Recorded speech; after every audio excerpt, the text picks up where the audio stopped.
some topics revolving around the book. So I'm very pleased to be in the company of two of my co-authors, indeed Sebastian and Claudia. Since I'll talking first, I'll perhaps give a general overview of the book, which should help everyone who's attending see the consistency of the approach that we've taken. One aspect that it's very dear to us, and then it's worth underlining, is that indeed we do come from quite diverse backgrounds. So we have approached the issue of populism and European Central Bank under different angles, and we've tried to provide a horizontal picture to facilitate the appreciation of the complexity of such an issue. So broadly speaking, the minutes that I will spend will be devoted to a general understanding of why essentially we decided to write the book. So the ECB monetary policy roles and the long shadow of the financial crisis.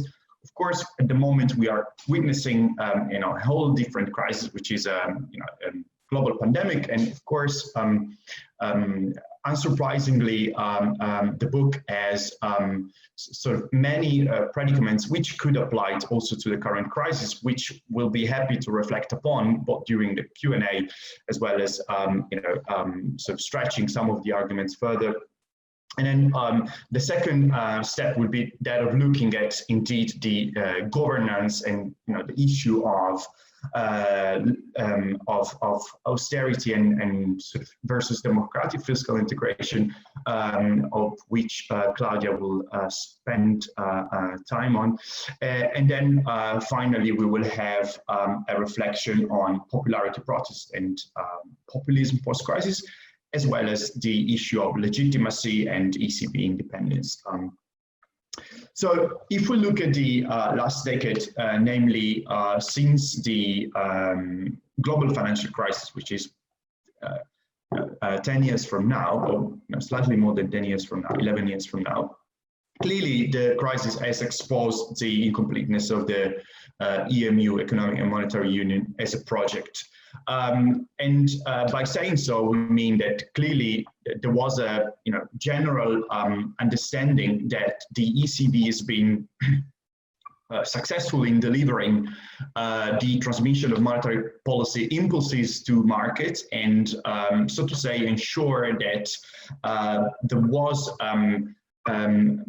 in a sense, even nominal convergence as predicted by Maastricht, the Maastricht Treaty. So that achievement of, so to say, the objectives of Maastricht in a way seem to be backed by the fact that the European Central Bank enjoyed quite a strong consensus up until the late 20s. Something went obviously wrong if we look at the last 10 years indeed, and specifically if we moved from the global financial crisis to the 2010 sovereign debt crisis, which was very much a Euro-specific crisis. So the response of the ECB during the crisis has been always quite incremental, if you like, in the sense that the array of instruments that the ECB has put in place has always tried to lift the bar higher and higher. And the reason for which the ECB has been forced to lift the bar higher and higher, not only in terms of the quantity of sort of balance sheet expansion, but also in terms of the quality of measures. So clearly that involves measures such as quantitative easing, which we'll speak about later. So if we look at this evolution of the ECB monetary policy, it is understood that there is a component by which markets have always been prompted to test the limits of the ECB. And that sort of perpetual testing of the ECB limits certainly takes a central role in our book. On the other hand, we claim that politics got in the way. to understand what the book is really about, it is useful to start from a plot of the trust index. So this trust index is built on Eurobarometer data and essentially looks at the net trust that single European institutions tend to enjoy.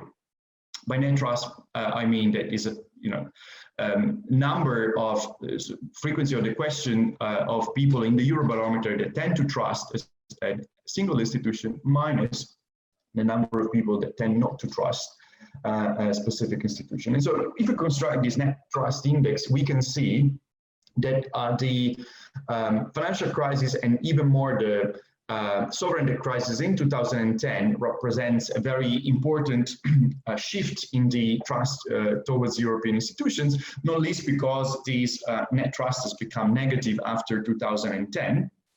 Now we can see that towards the end of 2016, trust regained positive territory, but certainly so, it is taken a bit longer for the ECB to regain this trust.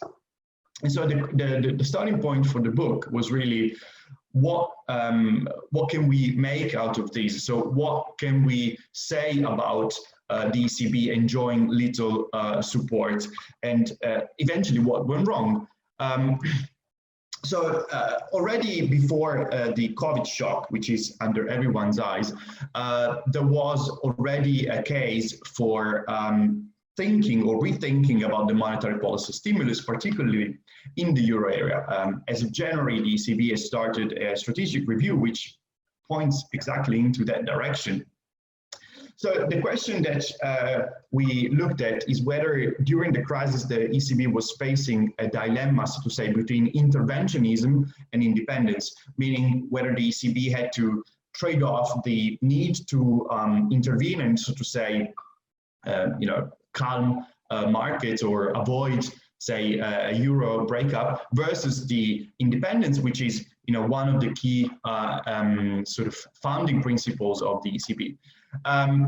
So the one of the conclusions of the book is that there wasn't really a trade-off between intervention and independence, but it was really a matter of legitimacy. So it was really the amount of legitimacy that the ECB enjoyed was the part that it is worth investigating. So here is a plot of all the government bonds for Germany, which is the blue one, and versus the Italian BTP. So we can see that clearly during different phases, the ECB managed to close the spread between the BTP, the Italian BTP, and the Bund.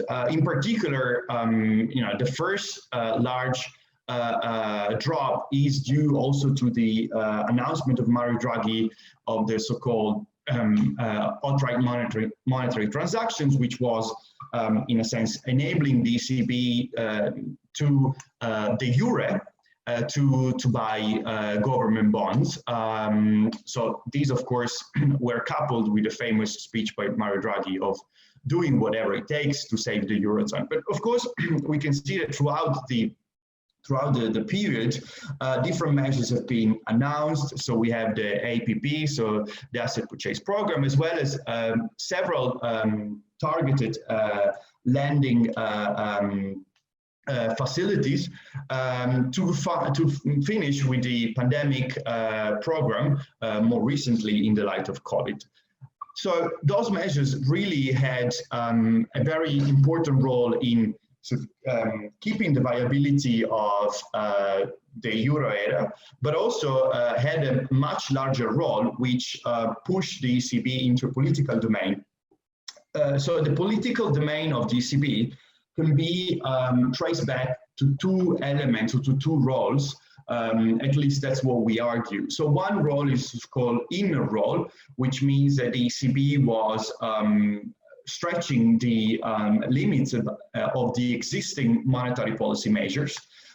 So the way in which politics played a part in the so-called ECB in a role was in the way in which, say, on the one hand, governments had a much higher propensity to share risk through the ECB balance sheet. And we had a recent example with COVID-19.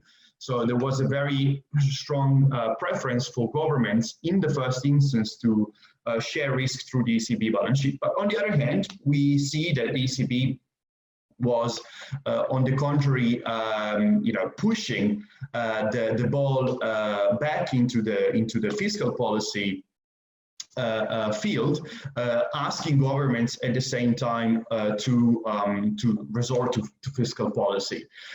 So clearly, in an environment such as the current one, so as we've seen, we've moved from the global financial crisis to the sovereign debt crisis, and since then interest rates have been at zero. So in this period of zero interest rate, the recourse or the temptation to resort to central bank facilities and balance sheet policies is obviously higher than usual. And that obviously creates a tension between monetary and fiscal policy, so much so that monetary policy is normally dubbed quasi-fiscal.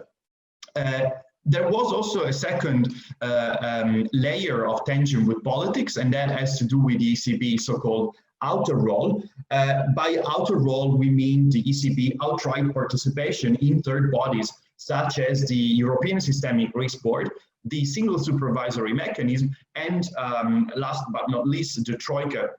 So in this sense, the ECB became very exposed to political gains, and particularly with the actions during the Troika, there was an element by which the Troika, as Claudia will explain, was becoming essentially a third body, yet being made of a consortium of the European Commission, the IMF, and the ECB, but it became a third body that had its way in through national parliaments and the approval of budgets itself. So think about the case of Greece.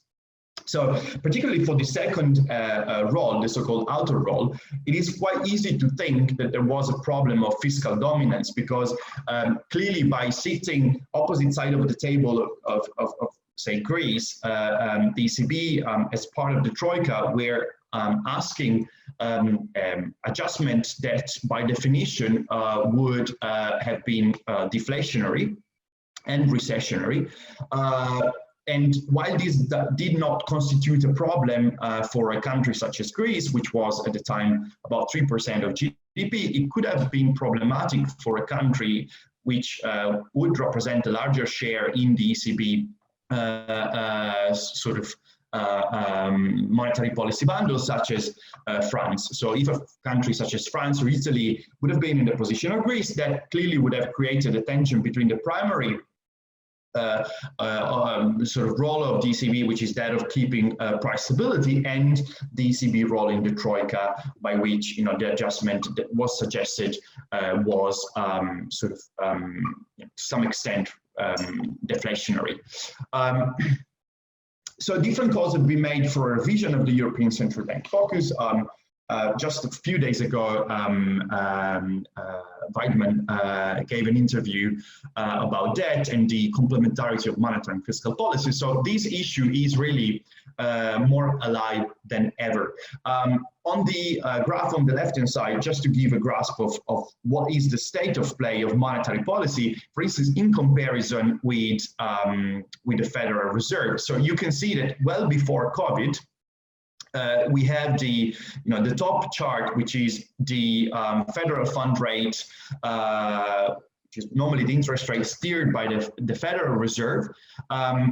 You can see that across 2008 and 9, this rate crosses the zero line and becomes negative. So whenever this rate is negative, that is so to say, an approximation of non-conventional monetary policy. So obviously, the federal fund rate is bound to zero, so it will not go below zero, but what we have in the chart is an approximation of how loose monetary policy would have been if interest rates were allowed to go beyond 0.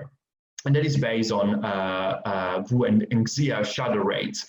So you can see that the sort of extent to which the Fed's monetary policy was accommodative was essentially concentrated between 2009 and 2015.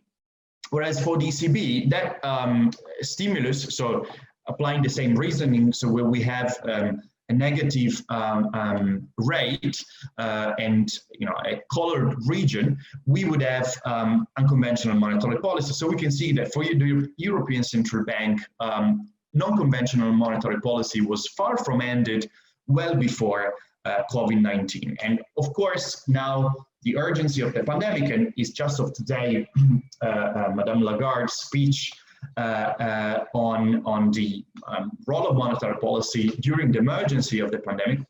So clearly, COVID has created new priorities in terms of central bank intervention, but it is worth reflecting indeed on the fact that the non-conventional monetary policy stimulus in the Eurozone was far from ended well before a shock of the magnitude of COVID-19 hit the Eurozone economy. So going back to the argument by which the ECB was facing a dilemma between interventionism and independence, there is a very subtle aspect that is worth considering. That subtle aspect has to do with the fact that the ECB essentially separated the scope for the intervention, and in particular deployed a set of measures that we normally understand as bank-based measures, and those were targeted at providing liquidity to the banking sector, which was in fact the first way of the ECB to respond, given the bank-centric nature of the financial system in continental Europe. That is clearly different for the US and the Bank of England, which responded prima facie in a different way. So the bank-based measures were aimed indeed at providing liquidity to the banking sector, and that were separated from liquidity management, which is market-based measures, meaning asset purchase programs. So obviously, without wanting to create much confusion, market-based measures, I mentioned before the US and the UK, but we can also mention Japan. So of course, these kind of measures, of course, vary a lot. We've seen quite a constellation of different forms of interventions in terms of asset purchase programs based on the jurisdiction. But as far as the ECB is concerned, the market-based measures were essentially targeted asset purchase programs in the private and sovereign debt market, and those mainly work through signaling, meaning the commitment of the central bank to keep monetary policy loose for long. As such, since the signaling of the ECB stance was important, those measures were also implemented in conjunction with forward guidance.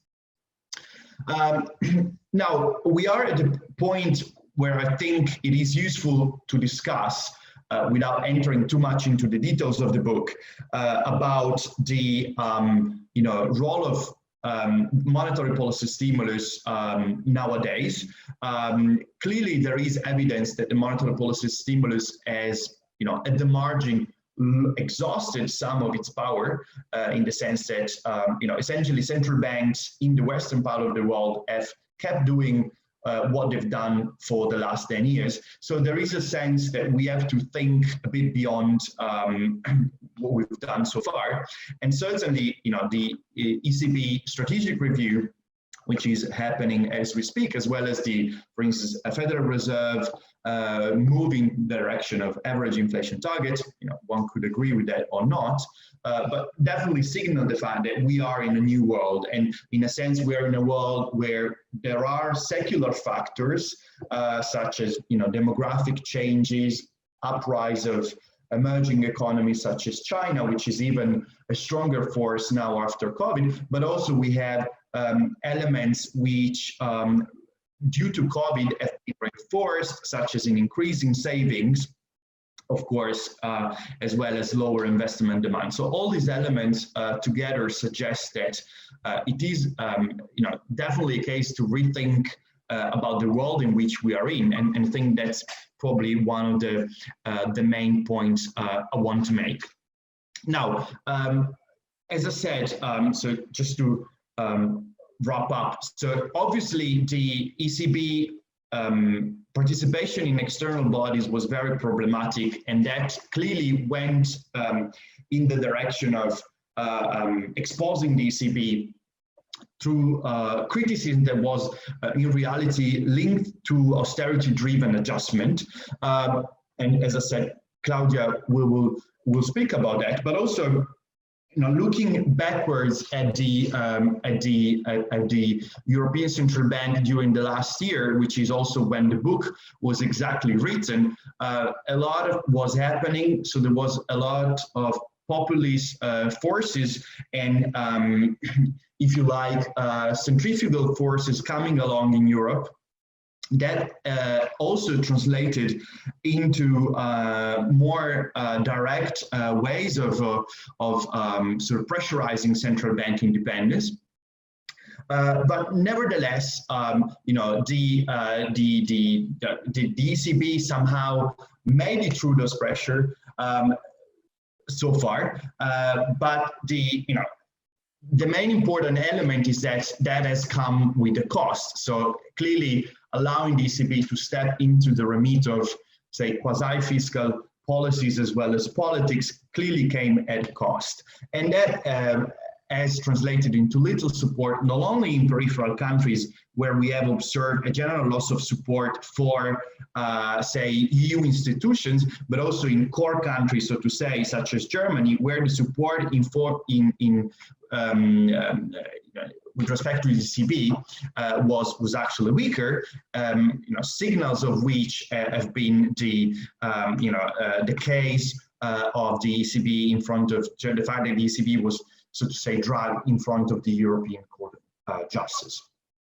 So to conclude, the ECB has been successful in keeping the transmission mechanism alive, and as well as communication and forward guidance. So there's clearly a pattern towards more transparency, but of course they've been less successful in achieving the inflation target, particularly during the period after 2013. That has to do with both the fact that there is clearly an easing bias in the ECB mandate. So it's much easier to keep interest rates loose than to tighten again monetary policy, and there is no hint that they will tighten anytime soon. But also it has to do with the non-symmetric nature of the target, meaning that the ECB is clearly more biased towards inflation than deflation, in a sense that, and that is probably a feature that accompanies several central banks around the globe, and that is well captured by the fact that we have a 2% target.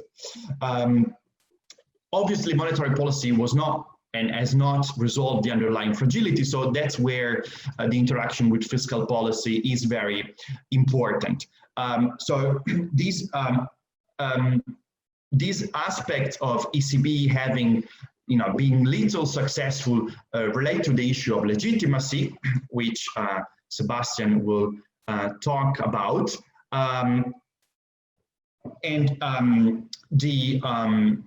The main takeaway from me would be really that, clearly the ECB has no choice at the moment than that of keeping the monetary policy stimulus, and that is exactly what Lagarde has signaled today.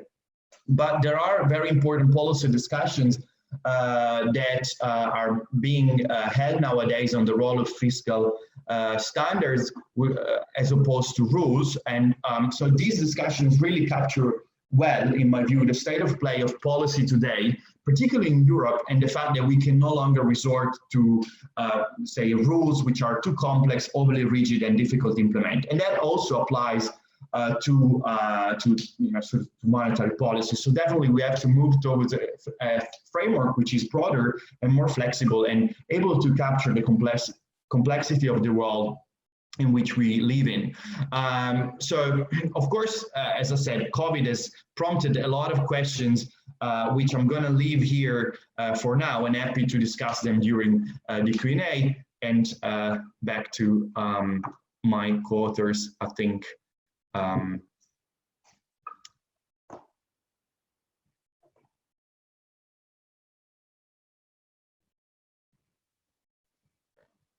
I don't know if Claudia goes next. Yeah, so back to Claudia. I can. Yes, okay. Should I directly jump in? Yes, you can. Yes. Okay, so I will share my screen, just a moment. Okay, so I have to share the screen first, and then I have to. Okay, so that looks good.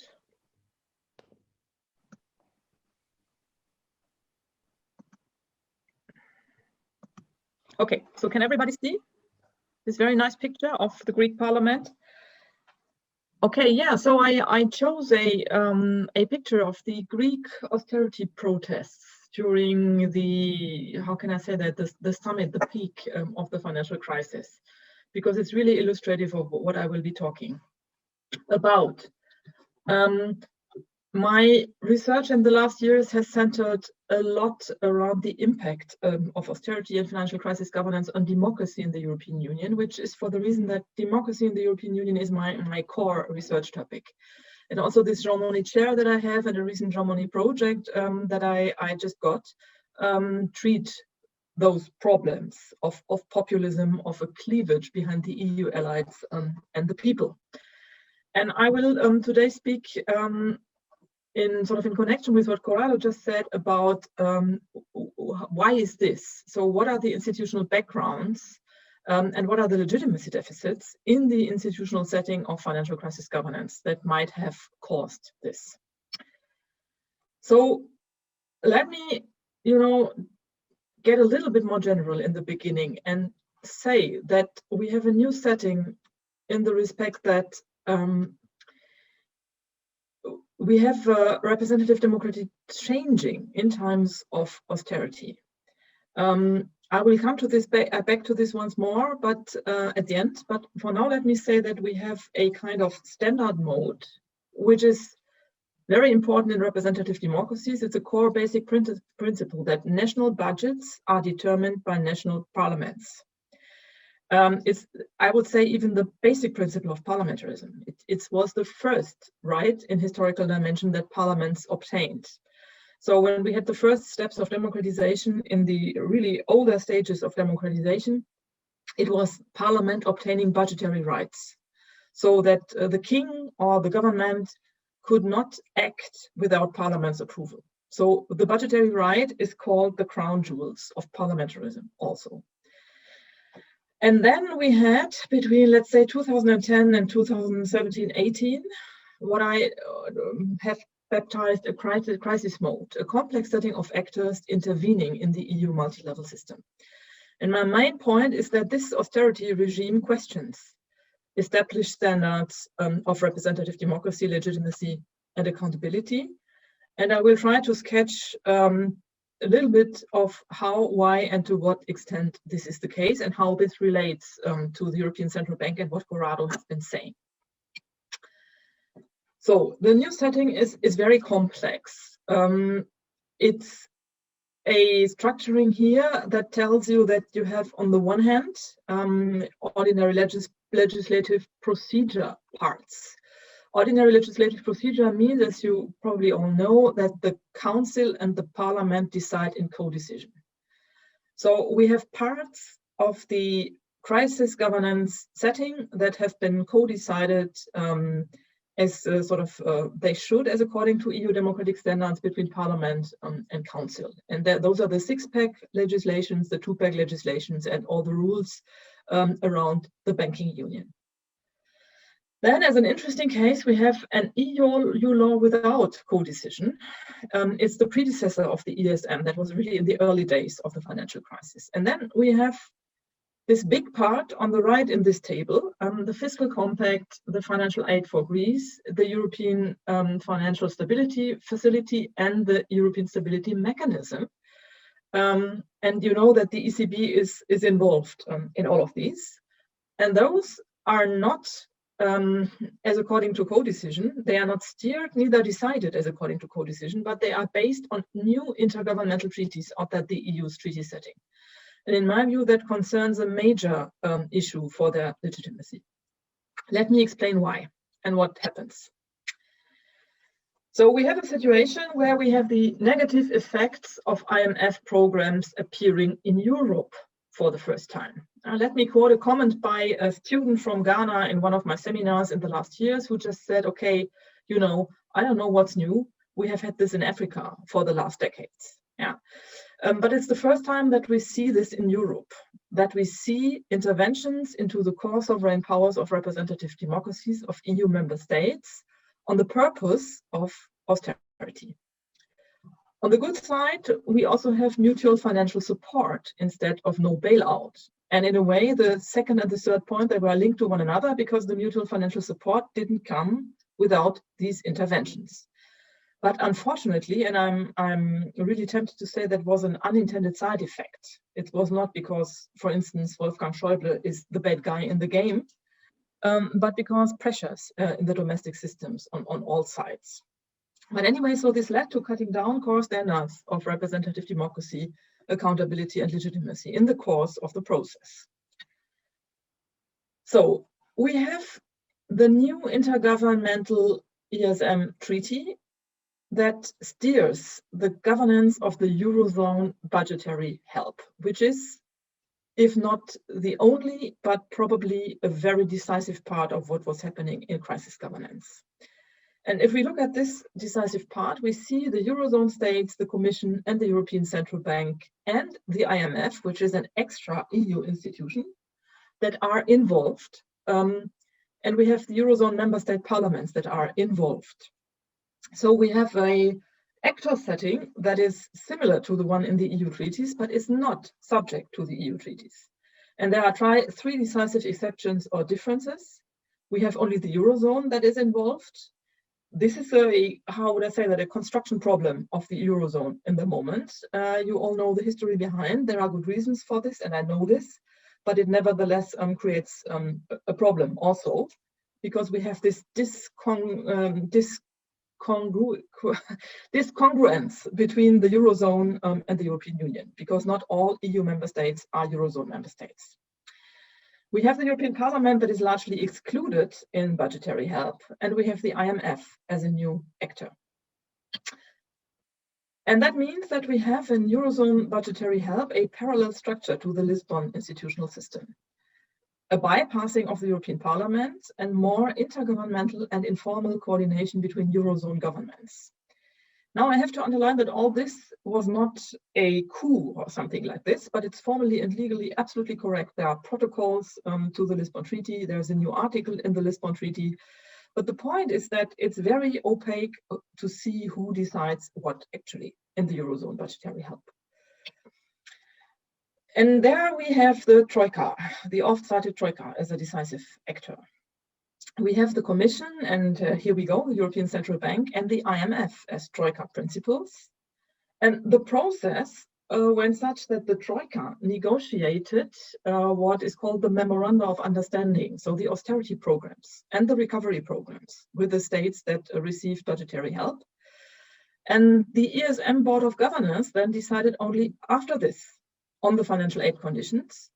And then it was also the Troika that controlled the debtors, which very concretely means, and I spoke to the former Greek financial minister, for instance, and also to Commission officials that worked in the Troika, that literally officials, persons working in the European Commission, the European Central Bank, and the IMF went to Greece or Spain or you name it, and negotiated about the very details of the budget. I've seen a document where an economic recovery program where it was stated that the Christmas bonuses to public servants must be cut by 300 euros per month. So it went down to this detail. Yeah? So we have a very strong influence of the Troika. And we have an intervention also in budget details. Now, I admit that I haven't researched this for all the cases, but the evidence that I found in those cases that I looked in is very strong here. So it seems that they really look into budget details. The point is that the legitimation of the Troika and the accountability is weak, because they have not really a legitimation for these hard interventions into the sovereign powers of budgetary competence. And it's also doubtful to whom the Troika is accountable, because strictly speaking, the Troika is an agent of those institutions and of the European stability mechanism. So the Troika is an expert body, but has a far-reaching, or had a far-reaching power, because for now, as you all know, this system of budgetary help has come to an end. But obviously it was at its peak, and it had its major role during those years that we are looking at in this book, in the last sort of 10 years, and the European Central Bank and the financial crisis. So what does this mean? This means that in budgetary help, we had a system that breaks with what I termed the standard mode. You see this on the left. The standard mode is very simple. You have citizens voting on parliament, which also means citizens giving parliament an input legitimation.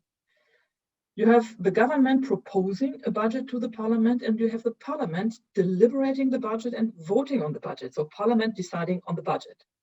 So usually it's the job of the parliament to decide whether a 300 euro Christmas bonus is cut or not. But it's not, normally it's not the job of external actors.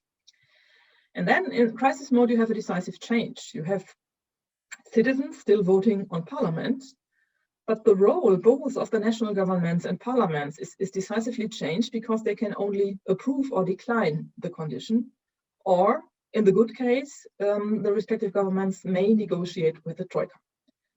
And you have this whole new level of IMF and EU Commission, the Eurogroup and the Troika as their agent, negotiating and controlling the conditions to the states.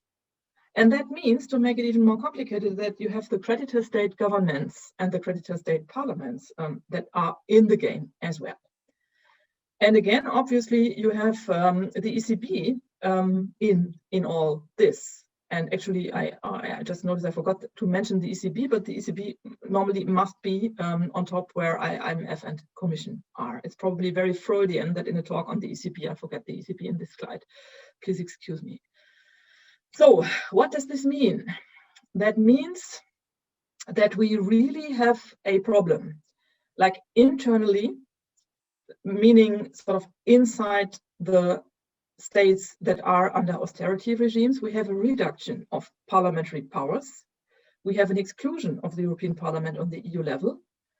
And if we look at it in general on the outside as to what happened to representative democracy in the EU on the whole, we have a cutting down of core powers of the legislative.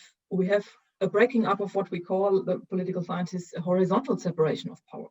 So a separation of powers between the member states.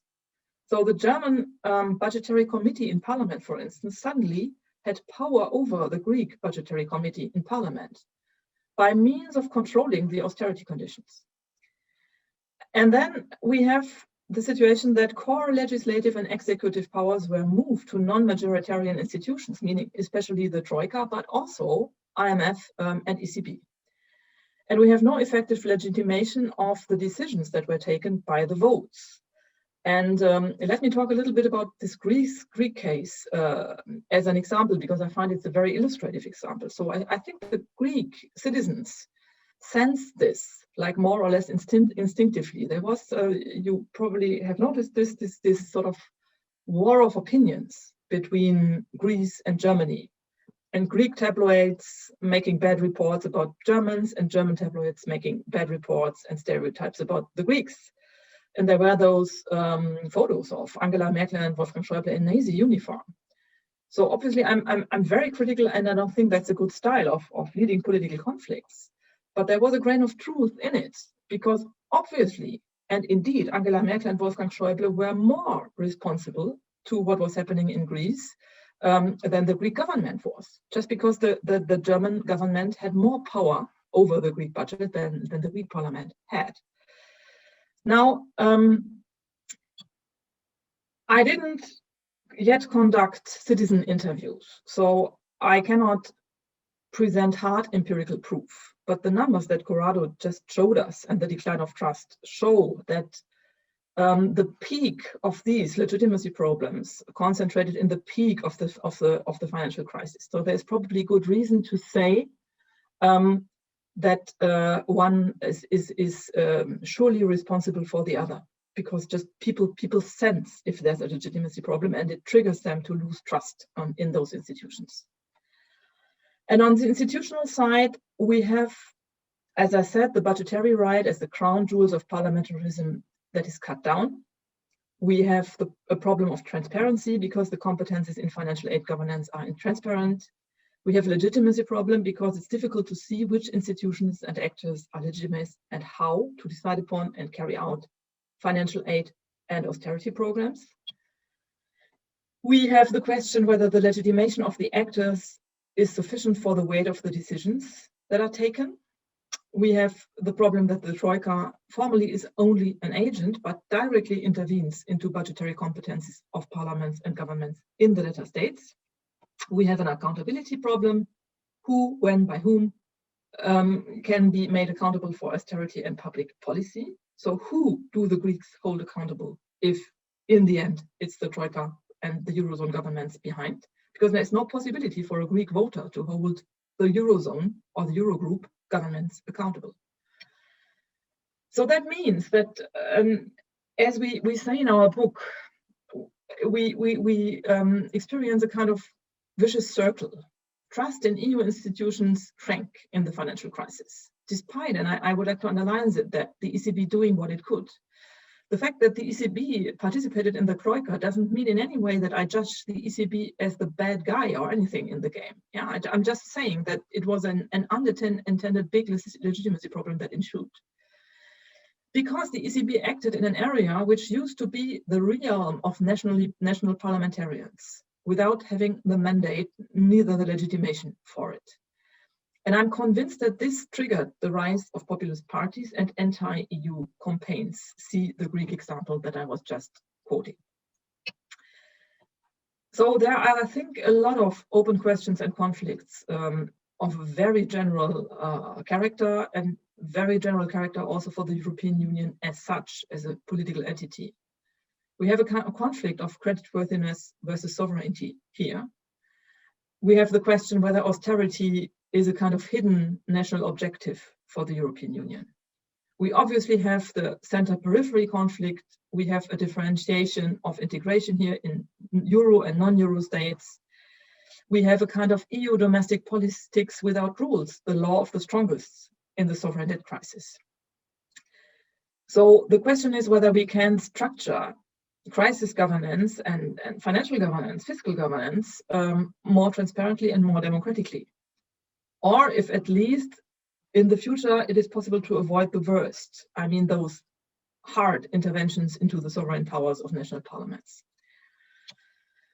And I would like to make the argument that it's a standard truth in democracy research that trust in institutions grows with economic prosperity. So there's this famous saying of Bill Clinton that I would like to quote here because it's so fitting. It's the economy stupid, and we all know this. So if people see that the EU benefits them, and that means talking about redistribution, it should increase trust in the European Union.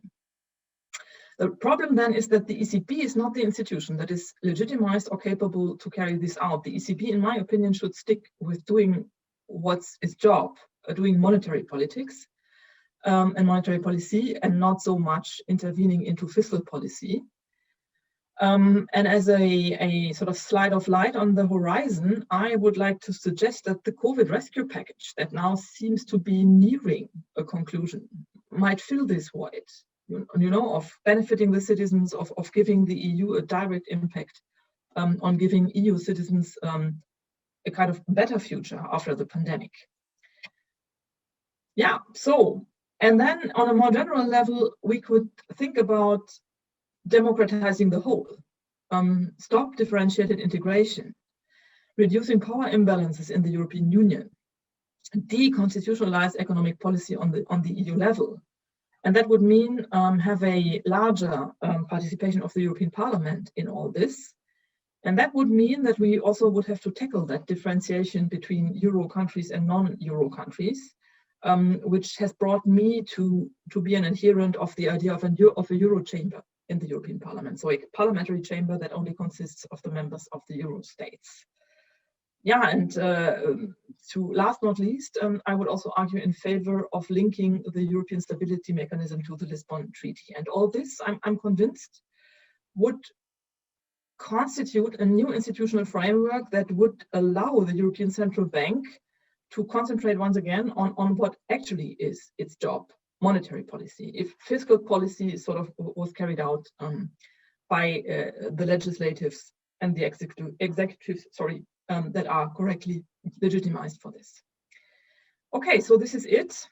And yeah, I think, Sebastian, you will probably now. And I will try to end. Sebastian? Yes, indeed. If you can stop sharing, then I can. Yeah, I try to do this. Okay. Perfect.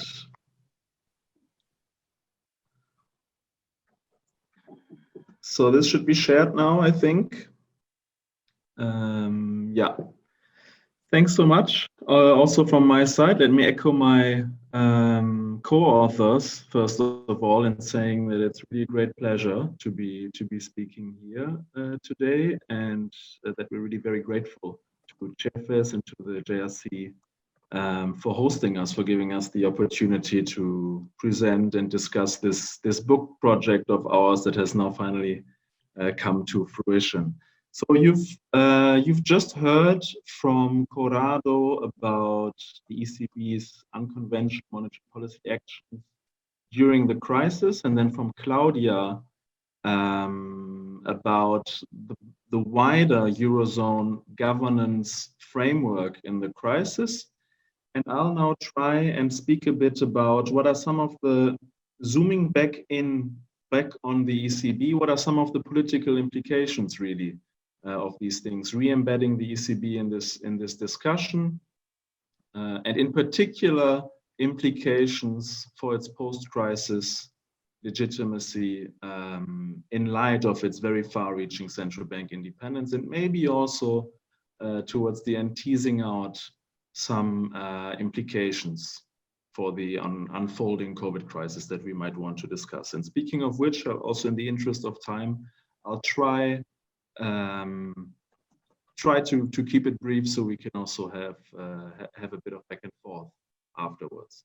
So let me start just quickly with some basics. What do we actually mean when we speak of legitimacy? Democratic legitimacy is, of course, an essentially contested concept. We know this also from Claudia's work. We heard this a bit in her presentation. Now, it means many things to many people, but arguably we can make sense of it, for instance, through the lens of the work of Fritz Scharpf, of Vivian Schmidt, who actually developed some of this work, I think being also a scholar at the Commission for a while.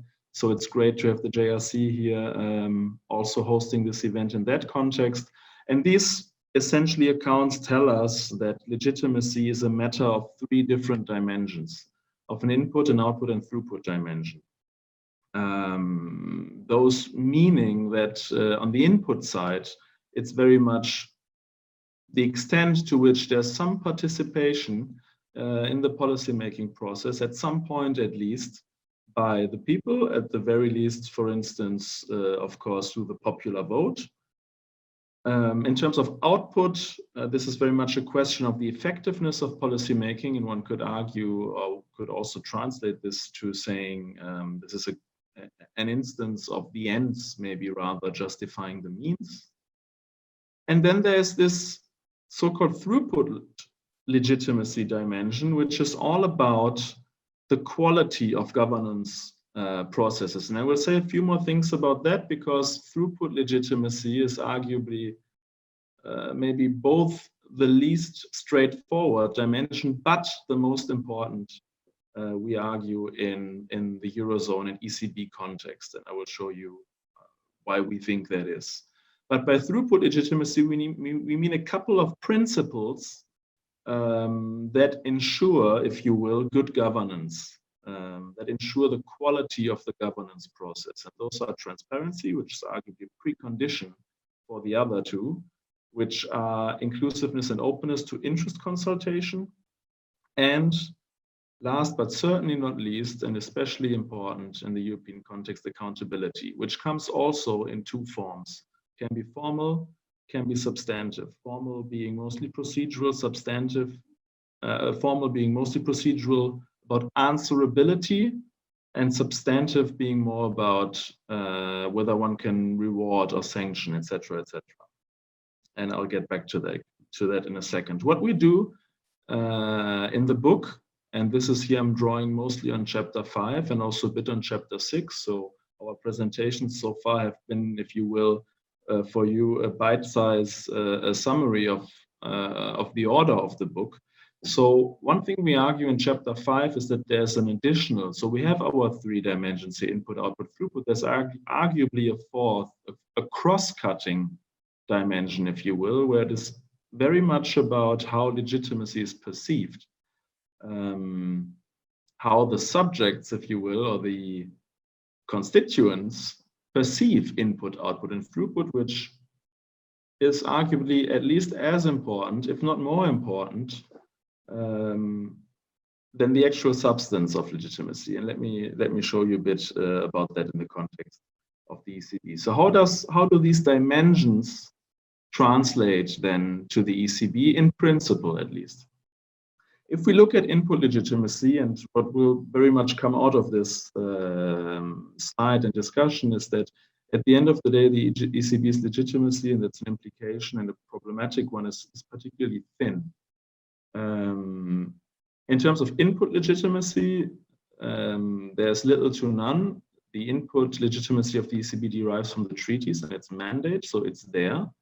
But that is thus far a one-off. And of course, the treaties are extremely clear that that's also where it stops, due to the far-reaching independence. So there are no instructions to be given to the ECB in that sense. So the input stops there in a way, and that's by design. That is not a fault in that sense. That was the very idea and the very essence, of course, of its independence. Now it gets more tricky when we come to output and throughput. Output, arguably, in terms of just to remind, that's the efficacy, that's the effectiveness with which goals are achieved. Output is arguably waning or in question if we look at the ECB's primary goal of price stability, of achieving a certain inflation target, which has, of course, especially since the crisis, been missed. The ECB has achieved more output legitimacy, if you will, in what was originally a secondary mandate or concern in financial stability, but which now, of course, has become ever more important. So here, in terms of output legitimacy, I would argue that the picture is at least mixed. But why I'm saying all this is that at the end of the day, it boils down to throughput legitimacy being what is left. And things have happened there during the crisis and after, which is exactly what we're trying to get at in the later chapters of the book. Now, if we then look at this dimension that is left, the throughput dimension, we can see that throughout the crisis and thereafter, the ECB's transparency has slightly improved, but more could be done. Just 2 examples of that. For instance, the ECB in 2015 started publishing minutes of its meetings, but not transcripts, unlike other central banks, for instance, or it is providing more details, as another example, of its bond purchase programs, but not necessarily detailed breakdowns, for instance. So there's some improvements in transparency, but there's a long way to go. Inclusiveness and openness is an entirely novel sub-dimension of throughput legitimacy. We have the strategy review that's ongoing that Corrado alluded to, and here very much the outcome will really remain to be seen. I say a few more words on that later also. But it all boils down, it really all boils down in terms of the ECB's democratic legitimacy to accountability. And that accountability is of a formal, non-substantive nature. So it's mainly answerability, and especially to the European Parliament, which has played some role, could play an even stronger role, as Claudia just alluded to. The ECB is also actually formally accountable to the EU Council, but this is an essentially one-off once a year with a report that it then gets a response to. But the European Parliament is really the core. That's 4 times a year. There's a monetary dialogue, and that's arguably where the potential lies to embed the ECB democratically and thus to enhance its legitimacy. Some people argue that judicial review by the Court of Justice of the European Union, ex post, if you will, confirmation or disagreement with what the ECB has done, is doing, is also part of its legitimation. We in the book argue this is not really a matter of accountability as part of legitimacy, but more of legality, and we view this as outside of the scope. But we have had a very prominent case recently with the German Constitutional Court, and so I shall at least say something there as well. Even if in the book we treat that as outside of the realm, that's a matter of legality. Okay, so basically three key takeaways, if you will, is that first of all, in the Eurozone context, it's mostly about throughput legitimacy. Secondly, within throughput legitimacy, it is mostly about accountability. And thirdly, as a new, somewhat understudied dimension, it's about perceptions. They matter, but we know relatively less about those than about the other dimensions. And this is then precisely what we get at in chapter 5, trying to make that measurable and trying to show how the perception of the ECB's accountability is something that has gone under the radar, but that is, at the end of the day, one of the few ways in which it can increase its legitimacy. So what we've done, we have some data for the crisis and post-crisis. So we have survey data for the European Parliament, the crisis parliament, so to speak, 2009 to 2014. And we have interviews for the post-crisis era, 2014 to 2019. There's much more sort of results and findings in the book, of course, and will only highlight a few, but I think it's definitely worth taking a look also at a couple of other things that we have in there. This is just to show that for all of the surveyed MPs during the crisis, those who were sitting members of the Econ committee holding the ECB to account during those crisis years, the monetary dialogue, the forum of accountability, was found to be at least sometimes or even always useful. And if we dig a bit deeper into that, then it is indeed for MEPs that it is most useful, for those who hold the central bank to account, but also arguably, but to a lesser extent, for the general public, who are the constituents of those MEPs. And this accountability, of course, is very much a two-way street. While the MEPs hold the ECB to account, citizens, us, hold MEPs to account. So that is the sort of indirect channel, if you will. But why I show this is that because what comes out during the crisis period is that there's some cautious, maybe optimism, that the ECB has at least tried and be answerable, and that during the crisis, also congruent with other research, there's been a somewhat strategic partnership, if you will, between the ECB and the European Parliament, trying to make sense, trying to explain to a broader audience what has been happening. Now, this cautious optimism, though, in some way reverses in the post-crisis, so it's at least not long-term. Maybe under the impression of the emergency, the strategic partnership between the two institutions, if we want to call it that, makes sense. But it raises also serious question for effective oversight.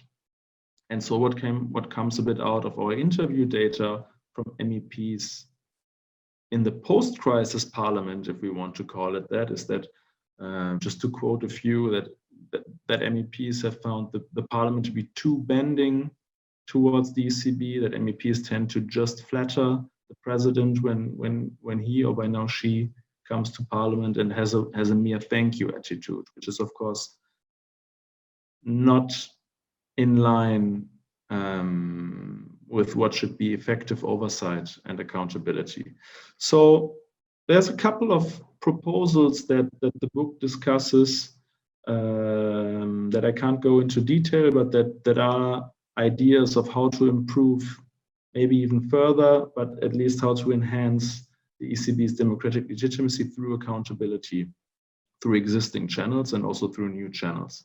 Existing channels, the current committee holding the ECB to account is huge by comparison with other central banks, and having a more focused subcommittee just on the ECB, which is not on all economic and budgetary issues as it's currently the case, but would be mainly on monetary policy, which maybe paradoxically allow to tackle the ECB both in a broader and a more focused way.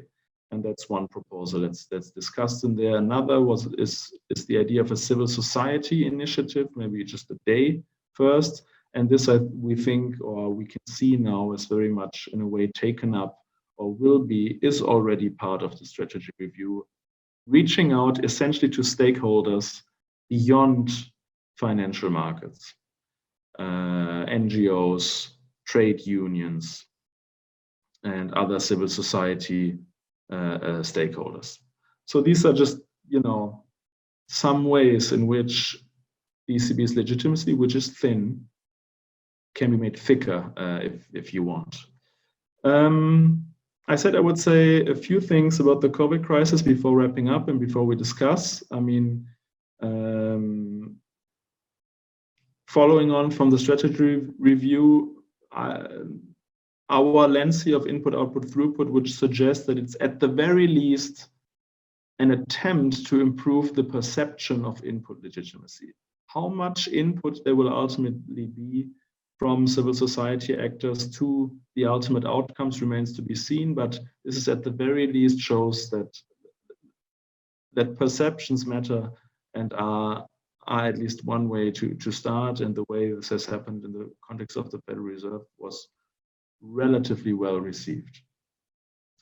On output, we are pessimistic, or so we were told when we presented this book at the LSE and had the governor of the Austrian National Bank, Ewald Nowotny, commenting, and we have this epilogue in the book on the COVID crisis where we strike a somewhat pessimistic tone and believe that output legitimacy is to be diminished further. Why is that? When the ECB is actually there, it's actually doing things, it's doing what it can and whatever it takes.